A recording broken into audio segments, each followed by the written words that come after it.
நான் விஜய் ஏன் நீங்க ரொம்ப வந்து லேட்டு? அது வேற ஏன்னா கேக்குறீங்க. ஏயா நான் வந்தேன், பஸ் சரி ஃபுல்லா ரஷ்ஷா இருந்துச்சு. சரி சரி, அதுக்கப்புறம் ட்ரெயினை பார்த்தா ட்ரெயின் வந்து லேட்டு. ம், ம், சரி, ஓகே. ம், ஃப்ரெண்டு அந்த பக்கம் தான் வழியா வருவான். ம், ஃபோன் பண்ணேன், ம், கேட்டா ஆமா இந்த பக்கம் தான்டா இருக்கேன் வரேன் அப்படின்னா. ம். சரி சொல்லனோட வண்டியில வரலான்னு சொல்லிட்டு வந்தா அந்த சவுகார்பேட் வழியா தான் வரணும். ஆமா வந்தா ஆமா சொல்லு சொல்லு. வந்தா ஃபுல்லா ரோடு பிளாக் பண்ணி விட்டுக்கிறாங்க. ஏன் என்னாச்சு? நாங்களும் என்னாச்சு ஏதாச்சு, ஏன்னா அந்த சவுகார்பேட் உங்களுக்கே தெரியும், ஏன்னா இதுல சின்ன சின்ன சந்தா ஆமா தான் ஆமா இருக்கும். ஆமா குட்டி குட்டி இடமா இருக்கு. அந்த ஏரியால டெலிவரி அந்த கம்பெனிஸ்லாம் அதிகம். ம். டெலிவரிக்கு ஒரு வண்டினா கூட வந்துட்டு அங்க டிராஃபிக் ஆகும். ஆமா ஆமா, நாங்க ஆமா. அப்படிதான் நினைச்சோம். ஆ, பார்த்தா அது இல்ல, ஆ. ஒரு மாட்டு வண்டி நிக்குது. ஐயையோ. மாட்டு வண்டி நிக்கிறா, நீங்க என்ன நினைப்பீங்க? சரி ஓகே, மாடுதான் போல பேச்சு கேட்கலன்னு நீங்க நினைப்பீங்க. ஆனா அதுதான் இல்ல. அது இல்லையா? அந்த மாட்டு வண்டியை தள்ளிட்டு போறது கூலி ஆளுங்க. ஆட்கள் ஆமா, அதுல மனுஷன் வச்சு தள்ளிட்டு போறானா? ஆமா மனுஷங்க தள்ளிட்டு போறாங்க. யார மனுஷனா வெறும் அந்த பொருள் வச்சு கொண்டு போறானா? அதுவுமே இல்ல, நாங்களும் அப்படிதான் நினைச்சு போய் முன்ன போய் பார்க்கும் போது எங்களுக்கு ஒரு ஷாக்கா வருது. முன்னாடி போய் பார்த்தா ஒரு சாமி சிலையை வச்சு கொண்டு போயிட்டு இருக்காங்க. ஆ, ஆ, ஆ. அந்த சாமி சிலை தானே கொண்டு போறேன்னு சொல்லிட்டு லைட்டா கீழே குனிஞ்சு பார்த்தா அங்க வந்து ஐயர் உக்காந்துட்டு இருக்காரு, ஒரு அவர் பெரியவர். உட்கார்ந்திருக்காரா? ஆமா. ஆ, ஆ, ஆ. சரி ஓகே, அவர் உக்காந்துட்டு இருக்காரு, ஓகேப்பா நம்மளால சொல்ல முடியும். ஏன்னா அது வந்து கேட்டா அவங்க ஆகும வீடு அப்படி இப்படின்னு ஏதாச்சும் சொல்லுவாங்க. ம், அதை ம். பத்தி நமக்கு தேவையில்லை. நம்ம இது ரூட்டை கிளியர் பண்ணி முன்னாடி போயிடலாம்னு நினைச்சு ம். முன்னாடி போய் பார்த்தா தெரியுது ம். அவரோட பையன் உக்காந்துட்டு இருக்காரு. அதுல ஆமா, ஓ. என்னடா இது இப்படி உக்காந்துட்டு இருக்காங்கன்னு சொல்லிட்டு சரி இவரோட பேராச்சும் இருப்பாங்க லேட்டி பார்த்தா அவரோட குழந்தைய உக்காந்துட்டு இருக்காரு. அவனுக்கு இன்னும் ஒரு 6 7 வயசு தான் இருக்கும். ஓ ஓ ஓ ஓ. எனக்கு அதை பார்த்தோன்னே ஒரு மாதிரி ஷாக் ஆயிடுச்சுன்னா, சரி ஓகே இப்ப அந்த சிலையை எடுத்துட்டு போறாங்க, பிரச்சனை புரியுது, இல்லை. புரியுது, புரியுது. இப்ப அந்த ஐயரும் சேர்த்து கூட்டிட்டு போங்க, அதுவும் பிரச்சனை இல்லை. அந்த 6 வயசுல 7 வயசு தான் இருக்கும். அவருக்கு என்ன தெரியும்னு சொல்லிட்டு அந்த மரியாதை அவருக்கு என்ன ஏஜ் இருக்கும்? வண்டி இழுக்கிறவங்களுக்கா ஆமா ஆமா.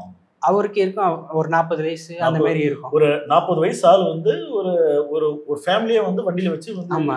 Okay okay. ரிக்ஷா மாரி அது. ரிக்ஷா இல்ல, மாட்டு வண்டி பாத்துருக்கீங்களா? ஆமா, இப்ப மாடு இடத்துல நம்ம ஆளுங்க இருக்காங்க. ஓ ஓ, ஆளுங்க. Okay okay okay. பொதுமக்கள் அது உழைக்கும் மக்கள் வந்து அவர் வந்து இழுத்துட்டு போறாரு. ஆமா, சாமி வந்து எப்படி பூஜை பண்ற மாதிரி பண்றாங்களா? பூஜை எல்லாம் பூஜை எதுவுமே இல்ல, எங்க வீட்டுக்கு கொண்டு போறாங்களா?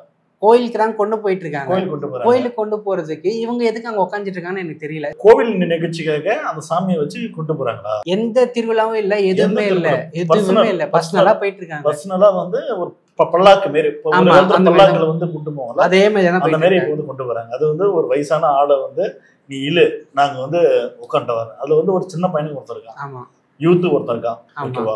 அதை பார்த்து அதுதான் இன்னும் அந்த ஒரு நடைமுறை மாறலையே. அந்த பக்கம் நான் சவுகார்பேட்டை நானும் பார்த்துருக்கேன். அந்த சைட்ல வந்து நிறைய இந்த பொருள் லக்கேஜ் இந்த மாதிரி வந்து கொண்டு போவாங்க. ஆனா ஆட்களை ஏத்துற மாதிரி இன்னும் இருக்கா? சக மனுஷன் வந்து தூக்கிட்டு போறது அது ரொம்ப ரொம்ப தப்பு. இப்ப வந்து ஒரு காலத்துல வந்து பல்லாக்கு அப்படிதான் கொண்டு போனாங்க, பெரியவான்னு சொல்லுவாங்க. அவர் வந்து 4 பேர் வந்து தூக்கிட்டு போவாங்க சொல்றதுல. அதே மாதிரி வந்து சாமியை வந்து வச்சு தூக்கிட்டு போவாங்க. தூக்கிட்டு போறது வெறும் சாமி மட்டும் இருக்காது. ஆனா பக்கத்துல ஒரு ஐயரி ஏற உட்காந்துருப்பாரு. அவர் பார்த்தோன்னா மலை பேர் இருப்பாரு. அவரையும் சேர்த்து வந்து தூக்கிட்டு போவாங்க. இதெல்லாம் வந்து ஒரு அடிமைத்தனம், இதெல்லாம் ஒழிக்கணும் அப்படின்றதுக்காக தான் நிறைய விஷயம் பேசுவாங்க. லெஃப்ட் விங் ஐடியாலஜிஸ் நிறைய பேர் பேசுவாங்க. ஆனா இதை பார்க்கும்போது பார்த்தா ஆல்மோஸ்ட் சேமா தான் வந்து இருக்கு. ஆனா இது நம்ம இன்னொரு பார்வையும் பார்க்கலாம். அவருக்கு வந்து உழைக்கிறதுக்கு அன்னைக்கான கூலி வேணும் இல்லை அப்படின்றாரு. அதான் ஒரு உயிர் இல்லாத ஒரு பொருளை தூக்கலாம், இழுத்துட்டு போகலாம், அதை வேணா சொன்னேன். அது உட்காந்து வராங்க. அவனோட மைண்ட் செட் என்னன்னா, நம்ம கீழே ஒருத்தன் வந்து அடிமை ஒருத்தன் வேணும். அதனால நம்ம ஏடா இப்பதான் ஆட்டோ இருக்கு, கேப் இருக்கு, ஓலா ஊபர் இருக்கு, அதெல்லாம் புக் பண்ணி போக வேண்டியது தானே. அப்ப என்ன மைண்ட் செட்னா, இந்த வேற ஆட்களை வந்து நம்ம வந்து அடிமையா வச்சுன்னு பண்ணணும். அதை விட அது ஆட்டோ ஊபர் விட கம்மியாக தான் வாங்குவோம் காசு. எக்ஸ்ட்ரா கொடுக்க மாட்டாங்க. ஏன்னா இன்னும் எக்ஸ்ட்ரா காசு கொடுத்தா நீங்க ஆட்டோல இதுல போகலாம், ஊபர் ஓலாவில் போகலாம். ஆனா அதை விட கம்மியான ஒரு கூலி தான். அந்த கூலி வாங்கி கூட அந்த அன்றாட வேலை செய்யக்கூடிய ஒரு ஆள் பார்த்தோன்னா அந்த கூலி வாங்கிட்டு தான் வந்து மாட்டை விட ஹெவி உழைப்பு கூட தான் பண்றாரு. இப்போ சொல்ல வேண்டிய பார்த்து அது ஒரு மன கஷ்டமா தான் வந்து இருக்கு. ஏன்னா இது எப்படி அரசு வந்து இது பார்க்கணும் கையாளுன்றது இது மக்களோட பார்வை விடலாம். ஏன்னா இது ஒரு தப்பான விஷயம் தான். அது அடிமைத்தனம் தான். ஆனா அவங்களுக்கு இன்னொரு வேலையும் தேவைப்படுது, இதே வேலை செய்யணும். ஏன்னா இது ஒரு காலத்துல பார்த்தோன்னா சவுகார்பேட்டை பார்த்தோன்னா ஆட்களை வச்சுதான் வந்து ஏற்றிட்டு போயிட்டு இருந்தாங்க. ஒரு காலத்துல அப்படிதான் இருந்தது. படிப்படியே வந்து ரிக்ஷாவும் மாறிடுச்சு. அதுக்கப்புறம் பார்த்தோன்னா ஆட்டோ. இது பார்த்தோன்னா இன்னும் மாட்டுக்கு பதிலாக ஒரு மனுஷன் வந்து இழுக்கிறான் போது அது வலி தெரியுமா? அது ஒரு மாதிரி இருக்கு. அது வலி. அவங்க ஜாலியா உட்காந்துட்டு இருக்காங்க, நார்மலா உட்காந்து நானும் வேடிக்கை பார்த்துட்டு இருக்கேன். நீங்க ட்ரெயின்ல போயிருக்கீங்களா ஊருக்கு போகும்போது? அப்ப சின்ன பசங்க எல்லாம் ஜன்னோரமா உட்காந்துட்டு ஜாலியா வேடிக்கை பார்த்துட்டு, அதே மாதிரி இவங்க பாட்டுக்கு கஷ்டப்பட்டு இழுத்துட்டு போறாங்க. சைட்ல வந்துட்டு போற ஆளுங்க அங்க எங்க இருக்கிற சுத்திக்கல கடை அதை வேடிக்கை பார்த்துட்டு இருக்காங்க. பாவம் எம்ஏ சொல்ல மாதிரி வறுமை தான் இதுக்கு காரணம் நினைக்கிறேன். வறுமையின் காரணமாக வந்து ஒருத்தன் வந்து மாட்டை விட கேவலமாக வந்து உழைக்கிறான்றது தெரியுமா, அதுதான் இது நினைக்கிறேன். இதை நம்ம எப்படி எடுத்துக்கிறதுன்னு தெரியல. எப்படி இது வந்து ஏற்றத்தாழ்வு இருக்கா, இதில் கூலிக்காக ஒருத்தன் வேலை செய்கிறான், இது இப்படிலாம் நீங்கள் பண்ணீங்கன்னா அவருக்கு எப்படி கூலி வரும் அப்படின்னு பேசலாம். நிறைய விஷயம் இருக்குது. ஆனால் அதையும் தாண்டி அவருக்கு வறுமை, அதுலேருந்து அவர் மீண்டும் வெளியே வரணும். தயவுசெய்து இது இப்படியே இது ஒரு அடக்குமுறையாக இருந்துச்சுன்னா கண்டிப்பாக இது அடுத்த லெவலுக்கு வந்து அரசு கண்டிப்பாக அதை பார்க்கணும். ஏன்னா இது வந்து ரொம்ப ஒரு செய்தியை கேட்பது ஒரு மாதிரி இருக்குது.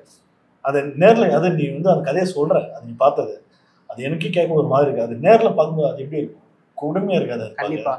ஸோ அதான் நினைக்கிறேன். ஸோ அதை விட தாண்டி வந்து இந்த அவ்வாலனம் பார்த்தோன்னா புனிதமானவர்கள் அப்படின்னு சொல்லுவாங்க பார்த்தீங்களா.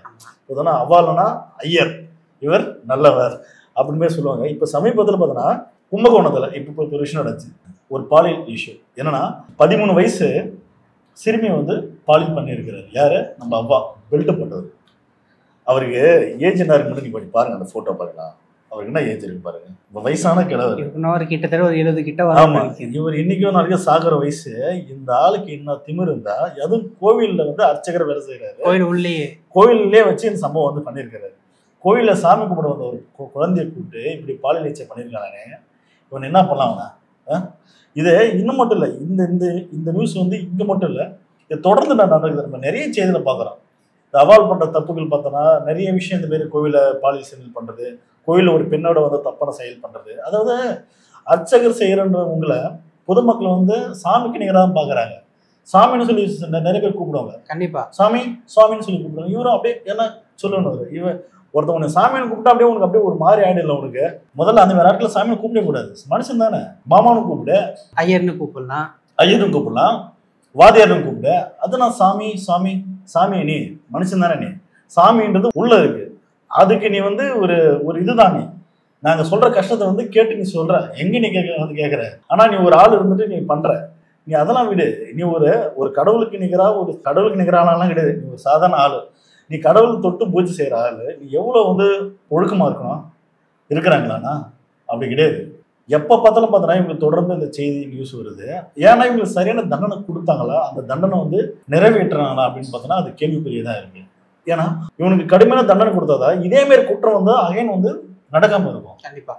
ஆனால் இவனுக்கு ஒரு பெரிய குற்றம் பண்ணிட்டான்னு சொல்லி ஒரு தண்டனை கொடுத்து அது ஒரு செய்தியாக மாறிடுச்சுன்னா வச்சுக்கா, இந்த மாதிரி அவாளுக்கு வந்து தப்பு செய்ய வந்து யோசிச்சு பண்ணுவான். அவனை தூக்கி அப்படி பண்ணிட்டாங்க, தூக்கில போட்டாங்க, ஜெயில போட்டாங்க, ஆயுள் தண்டனையா இருக்கான் அப்படின்னு சொல்லி அந்த பயம். ஆனா நார்த்ல பாலியலா பார்த்தோன்னா ஒரு முஸ்லிம் பெண்ணை வந்து சாகடிச்சிட்டாங்க. அதாவது அந்த பொண்ணை வந்து அதனால வந்து அவங்க தூக்கி உள்ள வச்சிட்டாங்க. அந்த ஆளும் பிஜேபி கவர்மெண்ட் வந்த பேர் பார்த்தோன்னா அந்த 16 பேர் வந்து ரிலீஸ் பண்ணிட்டாங்க. ஸோ என்ன காரணம் வந்து பார்த்தோன்னா அந்த 16 பேர் வந்து பார்த்தோன்னா அவ பெல்ட். இப்போ சட்டம் வந்து எல்லாரும் சம்மந்தனா, ஆனா பூனல் போட்ட மட்டும் சட்டம் ஒன்றும் அப்படியே இதாகிடுதா? அது என்னன்னு தெரியல. ஏன்னா இந்த மாதிரி செய்தி இது 1-2 கிடையாதுங்க, மாசம் தான் வருது. கோயிலுக்குள்ள இதை ஒரு அர்ச்சகர் இப்படி பண்ணிட்டான் அப்படி பண்ணிட்டான்னு அந்த தைரியம் எங்கிருந்து வருது உங்களுக்குலாம்? அப்போ நம்மளுக்கு எந்த ஒரு சட்டம் நம்மளை தண்டிக்காது. நம்ம தான் வந்து மேலே ஃபுல்லாக வந்து அவால் மட்டும் தானே இருக்கோம், ஜட்ஜியா நம்ம தானே இருக்கோம், அதிகாரிகள் நம்ம தான் இருக்கோம், எல்லாமே நம்ம தானே இருக்கோம், இந்தியாவோட குடிமையே நம்ம கையில் தானே இருக்குன்னு சொல்லி யாரும் கிட்ட வர விட மாட்டாங்க. அவங்க இருக்காங்கன்னு இல்லை, யாரும் கிட்ட வர விட மாட்டாங்க. ஆமா, அந்த மாரி வந்து இருக்கிறதால இந்த மாதிரி தொடர்ந்து தவறுகள் வந்து பண்ணிட்டே இருக்காங்க. இதுல பாதிக்கப்படுறது யாரா? நம்ம போன்ற ஆட்கள் தான். இவனுங்க வந்து சாதி அளவு பார்த்தோன்னா ஒரு சக மனுஷனை வந்து அவ்வளவு இழிவா வந்து பார்க்கக்கூடிய மனம் கொண்டாடணும். ஆனா இந்த மாதிரி பாலியலா வந்து ஒரு பெண்ணை பார்க்கறதுல அப்ப அவங்க சாதி பார்க்க மாட்டாங்க. அது சின்ன குழந்தை, பெரியவங்க, வயசானவங்களும் கிடையாது. அவனுக்கு தோணுச்சுன்னா அந்த தப்பு பண்றாங்கன்னா இது தொடர்ந்து பண்றாங்க. தயவுசெய்து இந்த மாதிரி தவறுகள் செய்யக்கூடிய ஆட்களுக்கு மிக கடுமையான தண்டனை வந்து கொடுக்கப்பட வேண்டும். இப்போ எனக்கு ஒரு டவுட் வருது. இப்ப நீங்க சொல்றீங்க அவங்க மட்டும் சட்டத்துக்கு அப்பாற்பட்டங்களா அப்படின்னு. இதே வந்துட்டு இன்னும் நிறைய மதபோதர்களா இருக்காங்க, நிறைய மதங்களா இருக்கு, அவங்களும் இந்த மாதிரி தப்பு பண்றாங்க. ஆனா அந்த மாதிரி பண்றவங்களை வந்துட்டு அவ்வளவு ஈஸியா விட்டுற மாட்டாங்க. அவங்களை வந்து அரெஸ்ட் பண்றதை முதற்கொண்டு வந்து டிவில நியூஸா காட்டுவாங்க.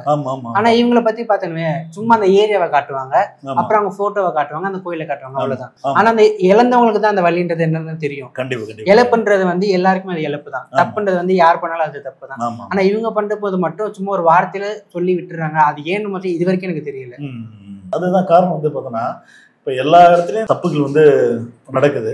சட்டம் வந்து பார்த்தோன்னா யாருக்கு தெரியுமா வந்து நம்ம வந்து பயங்கர ஃபாலோவா இருக்கும். ஒரு ஏழ்மையான மனிதருக்கு ஒரு சாமானியனுக்கு வந்து சட்டம் வந்து பயங்கர இதா இருக்கும். இதன் காரணமாக தான் இவ்வளோ போன்ற ஆட்கள்லாம் தப்பு செஞ்சால் வந்து இவங்கெல்லாம் சட்டத்துக்கு அப்பாற்பட்ட மாரி வந்து சட்டம் வந்து செயல்படுற மாரி இந்த போன்ற அதிகாரத்தில் எல்லாம் பார்த்தோன்னா வேலைகள் பார்க்குறாங்க. சட்டம் நானே ஞாபகம் வந்துச்சு. ஆக்சுவலாக எனக்கு நான் பேச வந்த கண்டென்ட்டே இதுதான். இந்த தஷ்வந்தை பற்றி உங்களுக்கு தெரியும் நினைக்கிறேன். தஷ்வந்த் ஆமாம் நமக்கு இல்லை எல்லாருக்குமே தெரியும். 2016 வந்துட்டு இது எவ்வளோ பெரிய கேஸ் ஆச்சு உங்களுக்கும் தெரியும். கண்டிப்பாக ஒரு 6 வயசு குழந்தை இல்லை. ஆமாம் 6 வயசு ஒரு சின்ன பெண் குழந்தை வந்து பாலியல் பண்ணி சாகடிச்சு வெட்டி கோணையில் கொண்டு போயிட்டு எரிச்சிட்டான். அது மட்டும் இல்லாமல் அவங்க அம்மா ஒரு கத்தியில குத்தி சாகடிச்சிட்டான். ஆமாம் இது கேஸ் கொடுத்தே பார்த்தா அந்த பையனோட அப்பா. ஸோ அதுக்கப்புறம் பார்த்தோன்னா அந்த பையனை வந்து ஆயுள் தண்டனை கொடுத்துருந்தாங்க. கடுமையான தண்டனை கொடுத்து உள்ள வச்சாங்க. உச்சநீதிமன்றத்துக்கு கொண்டு போயிட்டு மத்தியில் கொடுத்து பண்ணும்போது ரிலீஸ் பண்ணிட்டாங்க. கொஞ்சம் கேட்கும்போது செய்தி வந்து ரொம்ப ஷாக்கிங்காக தான் இருக்குது. ஏன்னா இவ்வளோ தப்பு செஞ்சவங்க வந்து எப்படா ரிலீஸ் பண்ணாங்க அப்படி கேள்வி வரும்போது கோர்ட் என்ன சொல்லுது, ஆதாரம் இல்லை அப்படின்னு சொல்லி. அவங்க அப்பா தான் கேஸ் கொடுத்தாரு. கேஸ் கொடுத்தாரு. இன்றைக்கி என்ன சொல்கிறார் அவங்க அப்பா வந்து, இல்லை என் பையன் தப்பு செய்யலை அப்படின்னு வந்து சாட்சியை வந்து மாற்றிட்டாங்க. அப்படி மாற்றும் போது ஃபர்ஸ்ட் வந்து விசாரிக்க வேண்டியது வந்து சாட்சியே கிடையாது, அவங்க அப்பாவை. இப்போ இதுக்கு முன்னாடி இப்படி சொன்னீங்களே, இப்போ இப்படி சொல்றீங்களா, உங்க பையன்றதுனால இப்படி சொல்றீங்களா, அந்த மாதிரி ஏதாச்சும் அவர்கிட்ட கேட்கலாம். கேட்டு தகுந்த நடவடிக்கை எடுத்தா அது என்ன உண்மை எது போயின்னு தெரியும். இப்போ இந்த கண்மூடித்தனமே ஆதாரம் இல்லப்பா அப்படி விடுறது ரொம்ப தப்புன்னு நான் நினைக்கிறேன். அதுதான் இப்போ கோர்ட் என்ன சொல்லுதுன்னா தகுந்த ஆதாரங்கள் தான் சொல்லுது. ஏன்னா சிசிடி கேமரா பார்த்து காட்டுறீங்க, இது அவன் தான்றது என்ன ஆதாரம்ன்றாங்க. அதுக்கான ஆதாரம் வந்து காவல்துறை கொடுக்கலையோ அப்படின்றத இப்போ பொதுப்படியான கேள்வியாக இருக்குது. கோர்ட்டு வந்து அதுக்கான அந்த பையனை வந்து தண்டிக்கின்ற ஒரு நோக்கம் தான் வந்து இருக்குது. இப்போ சட்டன்றது எல்லாரும் சமம், அதில் வந்து ஏற்றதெல்லாம் கிடையாது. அப்படி தான் பார்க்கும். அவன் 10 பேர் கொண்டான்னு சொல்லி நீ வாயில சொன்னா எப்படி வந்து பார்க்கணும் சட்டம். அந்த ஜட்ஜி வந்து சென்னை சார்ந்த நியூஸோ சென்னையில் வந்து பார்த்துக்க மாட்டார் யார் எவன்றது. ஆனால் சென்னைங்கிற மக்களுக்கு தெரியும் இந்த சம்பவத்தோட இந்த நியூஸை பார்க்குறாங்க. அப்போ காவல்துறை வந்து இந்த இடத்துல வந்து மிஸ் ஆகிட்டாங்களோ அப்படின்றதான் ஒரு கேள்வியாக இருக்குது. கண்டிப்பாக. இப்போ இதை சொல்லும் போது எனக்கு ஒரு விஷயம் ஞாபகம் வருது. வெளிநாடு அப்புறம் நம்ம இந்தியா இது ரெண்டு கம்பேர் பண்ணும்போது எங்கே கிரைம்ஸ் கம்மியாக நடக்கும்னு நீங்கள் நினைக்கிறீங்க? கம்மியாக நடக்குதுன்னா மற்ற கண்ட்ரியில் அதான் கொஞ்சம் ஃபாரின் கண்ட்ரியில் கொஞ்சம் கம்மியாக தான் இருக்கும் இல்லை.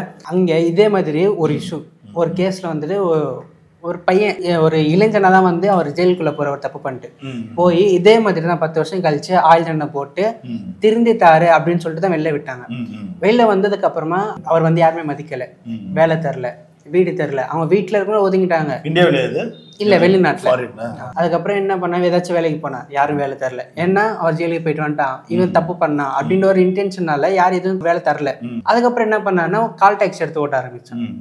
ஜெயிலிருந்து வெளியே வந்து இந்த வேலையை வாங்கி வேலை பண்ணும்போது அவரோட வயசு வந்து 40+40க்கு மேலே இருந்துச்சு. இப்போ நம்ம என்ன நினைப்போம், அந்த மாதிரி ஜெயிலுக்கு போயிட்டு வந்துட்டான்ப்பா இவன் திருந்துடுவான் அப்படின்னு நம்ம நினைப்போம். ஆனால் அதுதான் இல்லை. அந்த கால் டாக்ஸ் ஓட்டிட்டு இருக்கிறவர் காலையில் கால் டாக்ஸை ஓட்டிட்டு நைட் டைம்ல அந்த ரோட்ல கேர்ள்ஸ் லேடிஸ் யாராச்சும் இருக்காங்க அப்படின்னா அவங்களுக்கு வந்துட்டு வாண்டடா போய் கேட்பாரு, கேப் வேணுமா அப்படின்னு சொல்லிட்டு கேட்டு திரும்பவும் அதே தப்பு தான் பண்ணாரு. அந்த மாதிரி வந்துட்டு கிட்டத்தட்ட 13 பேர் வந்து அந்த மாதிரி கொலை பண்ணிருக்காரு. ஆனா வந்துட்டு இது வந்து சாட்சி இல்லதான், அவரா வாயால ஒத்துக்கிட்டா மட்டும்தான் அது தெரியும். ஆனா லேடிஸ் காணோம் அப்படின்னு மிஸ்ஸிங் கேஸ்ல ஸ்டார்ட் ஆகி மிஸ் ஆனாங்களா இல்லை கொல்லப்பட்டாங்களா, கொன்னா யார் கொன்னா, எப்படி கொன்னா, யார் காணாம போனாங்க, இது எல்லாமே பண்ணி இதெல்லாம் தாண்டி இவன் தான் பண்ணா, இவனுக்கு வந்து ஆல்ரெடி இதெல்லாம் பண்ணியிருக்கான் அப்படின்னு சொல்லிட்டு அவனே பிடிச்சிட்டாங்க. ஆனா இந்தியால பாத்தீங்கன்னா அந்த அளவுக்குலாம் எஃபர்ட் போட மாட்டாங்க. தகுந்த சாட்சி இல்லப்பா அதனால விட்டுடும். நம்ம ஆளுங்க பாத்தீங்கன்னா இல்லப்பா வெளிநாட்டுல போன செட்டில் ஆயிடலாம், அங்க வந்து கிரைம்ஸ் கம்மி, அங்க நல்லா இருக்கு, இந்தியா மாதிரி இல்ல, இந்தியா மாதிரி இல்லைன்னு இல்ல, தப்பு தவறுன்றது எல்லா நாட்டிலும் வந்து நடக்குது. பாப்புலேஷன் பொறுத்த வரைக்கும் மாறும். இப்போ இந்தியாவில் நிறைய பாப்புலேஷன் இருக்கு, அதனால நிறைய தவறுகள் நிறைய நடக்கக்கூடிய சான்சஸ் இருக்கு. மற்ற கண்ட்ரிலாம் பாப்புலேஷன் கம்மியாக இருக்கும். அதே மாதிரி இன்னொரு பாயிண்ட் சொன்னீங்கல்ல, இப்போ ஒருத்தன் வந்து தப்பை பண்ணுறான், அதுக்கப்புறம் வந்து அவன் மாறிட்டான், அதுக்கப்புறம் வந்து கோர்ட்டே வந்து ஒரு லெவல் போகும்போது ரொம்ப நாள் ஜெயில் தண்டனை வந்து அனுபவிச்சிட்டான்னு சொல்லி அவனை வந்து ரிலீஸ் பண்ணுது. அவன் மீண்டும் அந்த தப்பு பண்ண தெரியுமா, அந்த மீண்டும் தப்பு பண்ணும்போது இன்னும் அந்த கேஸ் பயங்கர ஸ்ட்ராங் ஆகும். தஸ்வந்த் வந்து ரிலீஸ் பண்ணதுக்கு அவங்க அப்பா வந்து சார்ஜஸ் சொன்னவர். இன்னைக்கு சார்ஜஸ் சொல்கிறதுக்கு ஆப்போசிட்டாக பேச ஆரம்பிச்சிட்டார். காரணம் வந்து மனைவி செத்துட்டான், மனைவி இல்லை. ஸோ நம்ம இருக்கிற ஒரு பையன் அவனுக்காக நம்ம வந்து சாட்சி வந்து மாற்றி சொல்லணுன்றதுக்காக தன் பையன் வாழணுக்காக அவங்க அப்பா வந்து இப்போ பொய் சாட்சி சொல்லிட்டாப்புல. அப்படி சொன்னதால் இப்போ அவனை வந்து ரிலீஸ் பண்ணுற ஒரு சூழல் வந்துருச்சு. அவ்வளோதான். அப்பா பிள்ளைக்கான ஒரு விஷயம் வந்து கேஸ் போகும்போது போலீஸ் வந்து கான்சியஸாக இருந்துருக்கணும். கண்டிப்பாக அவங்க அப்பா வந்து சார்ஜை மாற்றி சொல்றதுக்கு சான்சஸ் இருக்கு.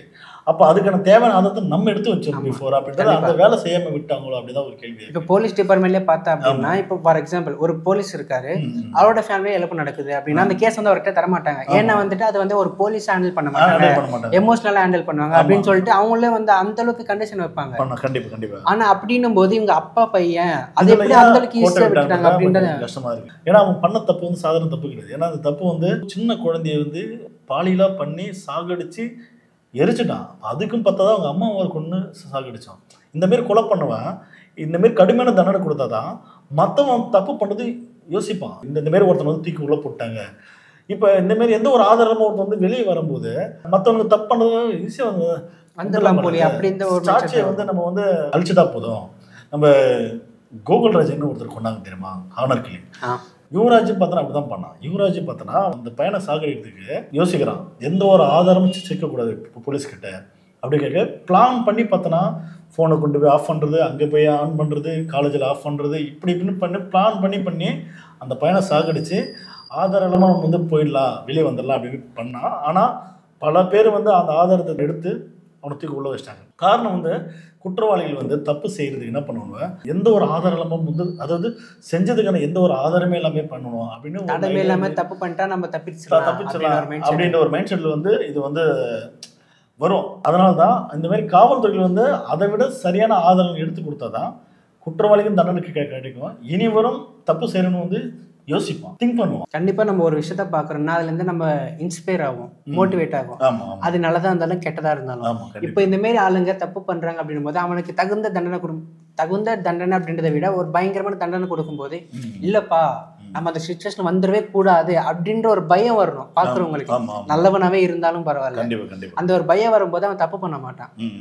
அந்த மாதிரி ஒரு தண்டனை கொடுத்தாதான் இப்போ ஒருத்தர் வந்து திருந்திட்டா போதுன்னு சொல்லிட்டு பர்சனல் லைஃபை பார்க்காம அந்த பயம்ன்றது கொண்டு வந்தா மட்டும்தான் தப்பெல்லாம் குறையும் நான் நினைக்கிறேன். கண்டிப்பா. ஏன்னா தப்பு வந்து கடுமையான தண்டனை கொடுக்கும்போது தான் நிறைய பேர் பண்ண மாட்டாங்க, பண்றதுக்கு வந்து யோசிப்பாங்க. யுவராஜ் பண்ற ஒருத்தனுக்கு கடுமையான தண்டனை வந்து கொடுத்தனால்தான் இன்னைக்கு நிறைய சாதி வரிசை கூட வந்து பார்க்குறான். ஐயோ நம்மளும் வந்து முசுக்க தப்பு பண்ணி மாட்டிப்போனோம் அப்படின்னு யோசிக்கிறான், பயப்படுறான், பயந்து வந்து மீடியாவுக்கு பேட்டி கொடுக்குறான்.